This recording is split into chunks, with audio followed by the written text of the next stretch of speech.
تسعى العديد من الأندية الأوروبية الكبرى للحصول على خدمات الدوري الأرجنتيني باولو ديبالا نجم نادي يوفنتوس الإيطالي خلال فترة الانتقالات الصيفية القادمة من أجل تعزيز وتدعيم صفوفها، حيث قالت صحيفة كورير ديلو سبورت الإيطالية في تقرير لها عبر صفحتها الإلكترونية على الإنترنت بأن النادي يوفنتوس على استعداد للسماح برحيل باولو ديبالا بشرط الحصول على ما لا يقل عن 120 مليون يورو. وأشارت الصحيفة في تقريرها على أن اليوفي يريد الحصول على مبلغ بيع ديبالا، وذلك من أجل إدخال حوالي 100 مليون يورو في ميزانيته العمومية. ومن أبرز الأندية الراغبة في الظفر بخدمات ديبالا نجد كل من بايرن ميونخ، ريال مدريد، مانشستر يونايتد وإنتر ميلان. وسيضطر النادي الإيطالي لبيع اللاعب ديبالا في حال وصول عرض مغري من أحد الأندية مع نهاية الموسم الحالي.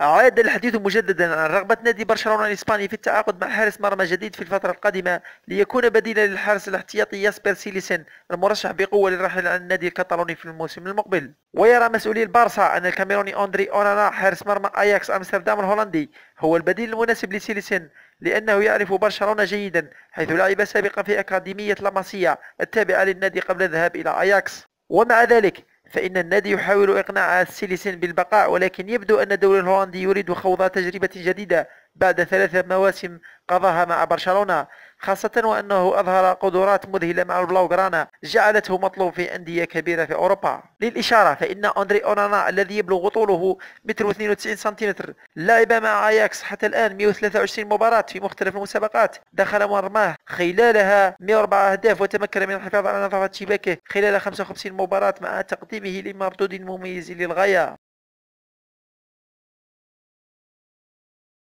يبدو أن المستوى المميز الذي ظهر به مدافع نادي أياكس أمستردام الهولندي ماتياس ديليخت مؤخرا جعل العديد من عمالقة أوروبا تسعى للظفر بخدماته خلال فترة الانتقالات الصيفية القادمة. وعن ناديه المفضل قال ديليخت: اللاعب بجانب فان دايك في ليفربول هو لاعب يمتلك خبرة دولية ويمكنك التعلم منه، يمكننا الانضمام إليه. ليفربول نادي رائع ولديه لاعبون مميزون كصلاح وماني، لكن الآن لا أفكر في ذلك، تركيزي منصب الآن مع أياكس وسنرى ما سيحدث مستقبلا. ويعتبر المدافع الهولندي الشاب ماتياس ديليخت واحدا من أبرز اللاعبين في أوروبا خلال الوقت الحالي، وتسعى العديد من الأندية الكبرى للحصول على خدماته على رأسها برشلونة، يوفي، وبايرن ميونخ وليفربول.